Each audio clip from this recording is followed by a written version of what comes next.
débat yɛrɛ kɔnɔ k'o sabu kɛ mun ye bamananw ko kɔnɔni ɲɛgɛbɛtɔ a b'a fanti tɔgɔ wɛrɛ tɛ jakuma na jakuma kɔ Alassane Dramane Ouattara il est pire qu'un sanguinaire a ka jugu ni maafala ye d'accord k'o sabu kɛ mun ye nin cɛkɔrɔba in depuis a jeune lama fo kana bila bi la a bɛ ka ivoirien tɔɲɔ a bɛ ka fɛn bɛɛ lajɛlen ta ka ivoirien sɛgɛrɛ k'o sabu kɛ mun ye ni nafigi mɛnna du kɔnɔ a bɛ du papier ɲininkali kɛ yirikuru dun a ma mɛn ji la cogo o cogo a tɛ kɛ bama ye Musa an bɛ segin an kɔ dɔɔni Alassane Ouattara Africains bɛɛ ye kelen an bɛɛ ye farafinw ye an bɛɛ bɛ fa la an bɛɛ ba la mais décolonisation processus kɔnɔna na an farafarala ka bɔ ɲɔgɔn na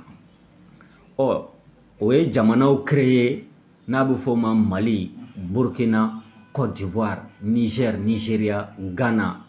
Togo Benin Guinée Sénégal etc etc donc o processus kɔnɔna na jamana minnu créera nationalitéw dira mɔgɔw ma bɛɛ lajɛlen b'a dɔn k'a fɔ Alassane Dramane Ouattara ani fɛn bɛɛ ka surun ɲɔgɔn na fo ivoirien ya o jalen don passe ani fɛn bɛɛ ka surun ɲɔgɔn na fo ivoirien ya ni kuma yɛrɛ jara n na an ka tiɲɛni fɔ mɔgɔw ɲɛna c'est un voltaïque a bɛ fɔ yɔrɔ min na bi bi in na ko Burkina a wolola yen de o nationalité de b'a bolo o acte de naissance de b'a bolo o passeport de tun b'a bolo a ye kalan kɛ ni o écoledenya tɔgɔ de ye ka taa lycée na n'o ye ka taa université la n'o ye ka bourse sɔrɔ ni burkinabéya ye ka tila ka taa baara kɛ FMI ni BCEAO kɔnɔ en tant que burkinabé Alassane Ouattara kelen kelen bi ala y'a kɛ a taar'i yɛrɛ sɔrɔ de manière brusque brutale sur la scène politique ivoirienne ni nafigi mɛnna du kɔnɔ a bɛ du papier ɲininkali kɛ ale ta kɛra o de ye ka sela ne tiɲɛ ivoiriens y'a bisimila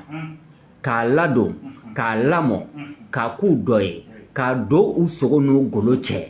mais hali bi Alassane Dramane Ouattara a kalenkan de don les vrais autochtones de la Côte d'Ivoire les vrais natifs de la Côte d'Ivoire ko fɔ a ka fɛn bɛɛ yir'u la fo hɛrɛ en d'autres termes Alassane Dramane Ouattara Félix Houphouët-Boigny de y'a wele en 90 ivoiriens ka président fɔlɔ Nana Boigny parce que 90 événement ba dɔ de kɛra diɲɛ kɔnɔ n'a bɛ fɔ o ma la chute du mur de Berlin la chute de l'Union soviétique guerre froide officiellement k'a banna 89-90 réforme minnu kan ka kɛ diɲɛ kɔnɔ nazaraw ka faamuyali la donc o conférence dɔ kɛra Faransi bol François Mitterrand fɛ les vents démocratiques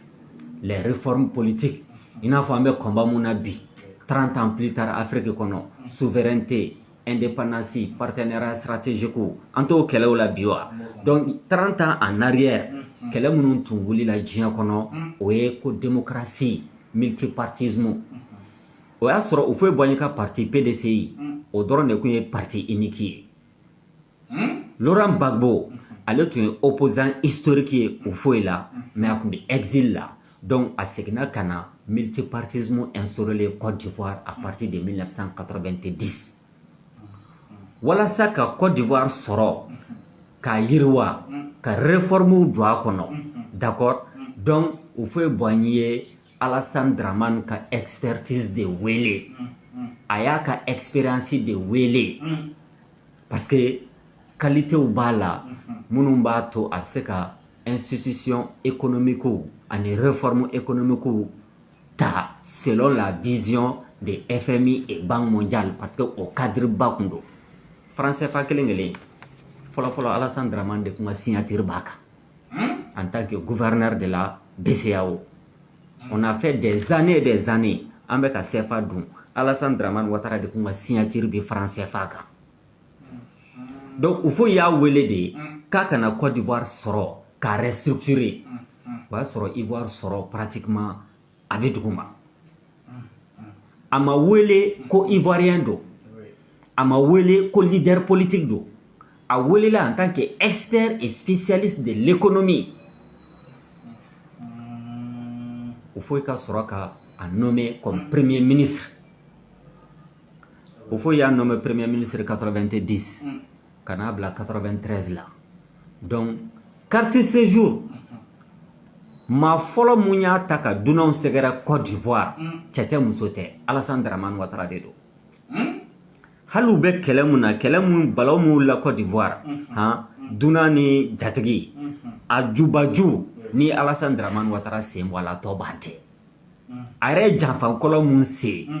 étrangers kama Côte d'Ivoire walasa ka état ka kɛsu k'o fa denw nafolo la ni carte séjour ye dɛ o de retournera contre lui à partir de 2002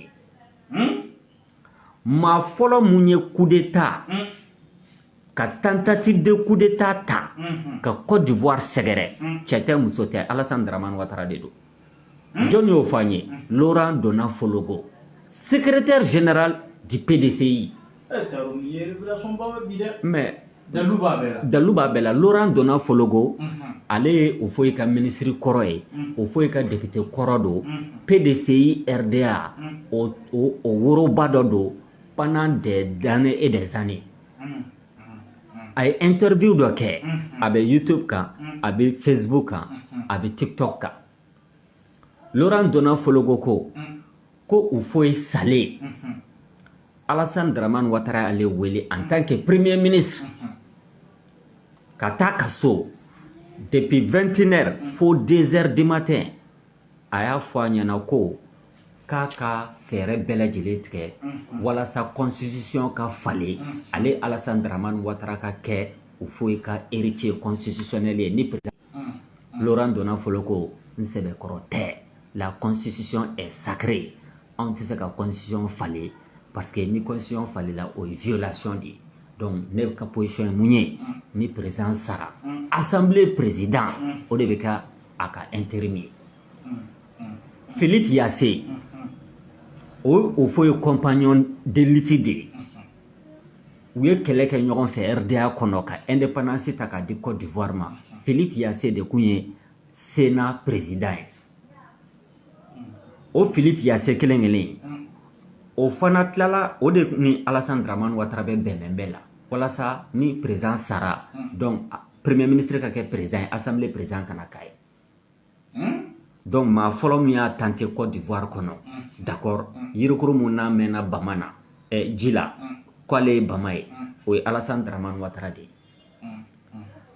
o ma ɲɛ a bolo Ari Konan Bédié o de kun ye u fɔ i ka nɔnabila ye o kɛra président ye o ye intérim assuré ka sɔrɔ ka élection organisée en 95 ka kɛ Côte d'Ivoire président ye o temps kɔnɔna na Alassane Dramane Ouattara a tɛ bila ale tɛgɛ dɛ n'a gana dɔrɔn a b'a ka minɛnw cɛ a ye dugu bila n bɛna parenthèse dɔ dayɛlɛ Côte d'Ivoire mun filɛ nin ye Israéliens de bɛ ka Alassane Dramane Ouattara ka sécurité assurée français o tɛ dɛ non c'est le service de renseignement d'Israël Mossad agent olu de bɛ k'a ka sécurité assurée pourquoi parce que Dominique Ouattara n ko jufu de do yahudiya yɛrɛ de do Dominique Ouattara président fɛn o fɛn bɛ Afrique d'accord u fɔ bɔ an ye olu ka bien immobilier u bɛ so minnu san famille Bongo famille Paul Biya u fɔ bɔ an ye ani ministre bakɔrɔ minnu ye Afrique pied olu ka nafolo minnu bɛ don sow la diɲɛ ɲɛfɛ dɛ o agence de bɛ Dominique Ouattara bolo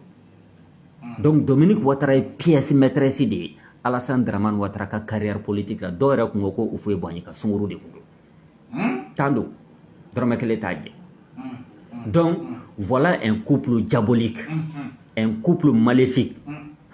Alassane a n'a muso donc ça fait plus de 35 ans ils sont en train de terroriser, de traumatiser 3 générations d'Ivoiriens. Fanga nɔfɛ. an y'an to hoaho la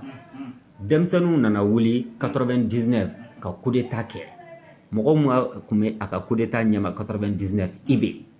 Ibrahim Koulibaly sergent chef major d'accord Alassane Dramane Ouattara ka garde corps personnel de kun y'o IB en d'autres termes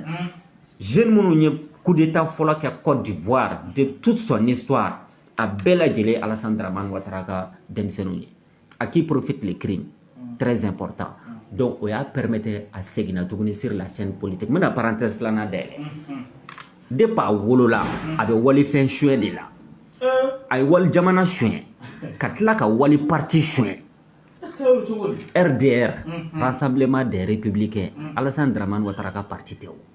jeni ko bena de y'a sigi d'aucuns disent que k'u ye jeni ko bena empoisonné k'a faga de bima ka poison kɛ mɔgɔ kɔnɔ bima bila la dɛ jeni ko bena ye jɔnni ye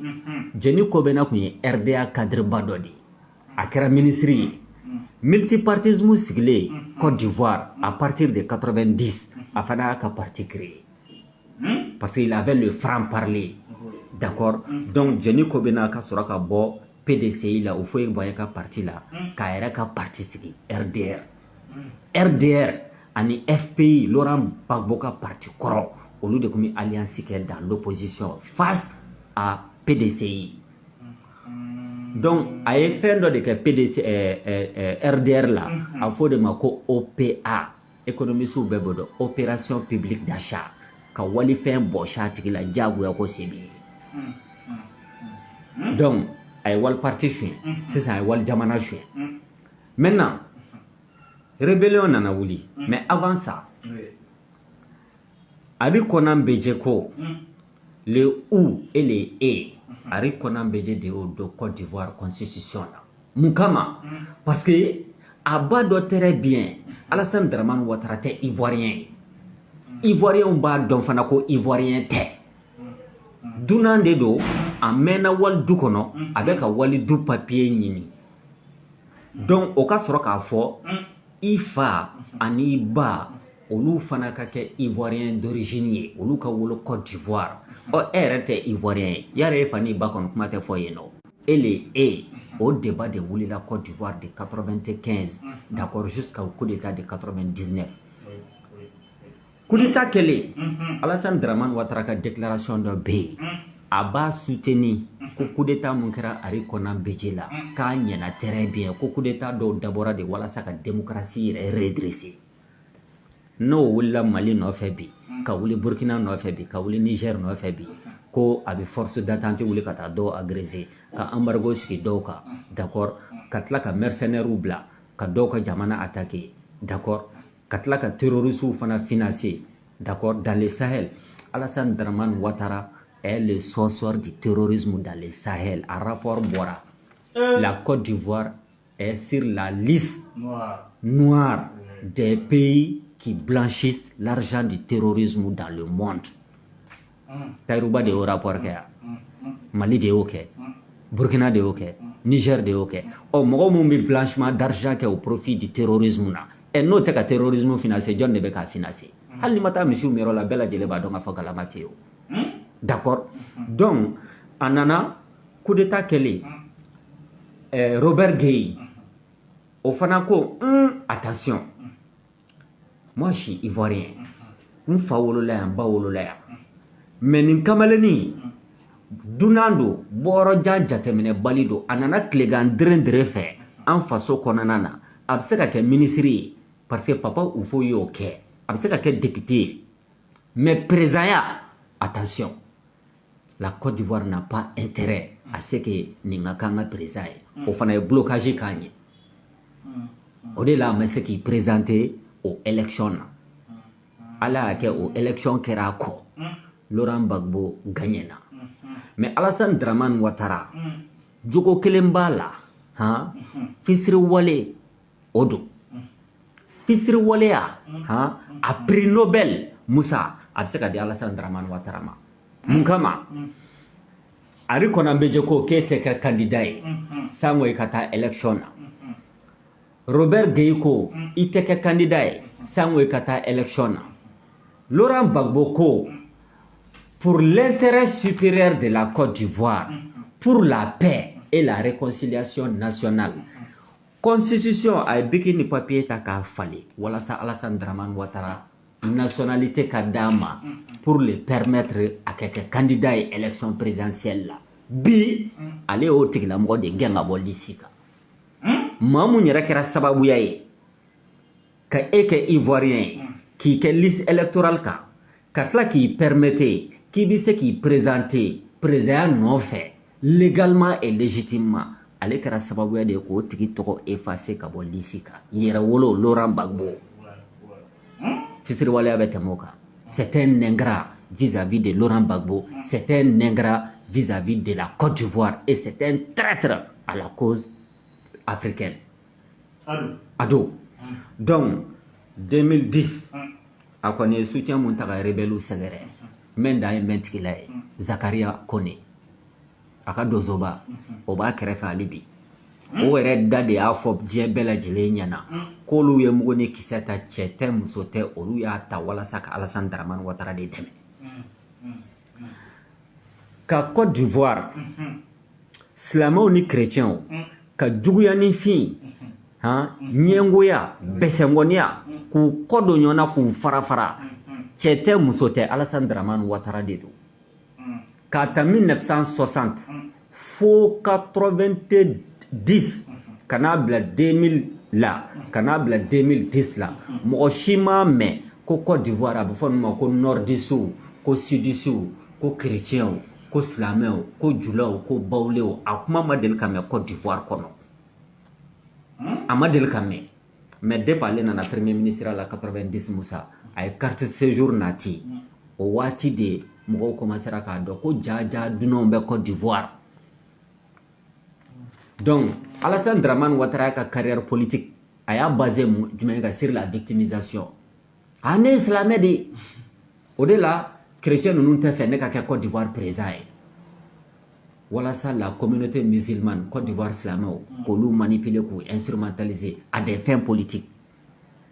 On est bon nord de là. Au-delà, on a fait nord d'ici Côte d'Ivoire présent. Oh. D'accord, il y a un discours qui est victimisé. 2010, ONU de Côte d'Ivoire, élection supervisée. Nations Unies. D'accord. Aux Nations Unies, Bella Djeleba donc a fort. Alassane Dramane Ouattara a gagné l'élection. Pire que ça, quelle est la Wuli? Laurent Gbagbo ko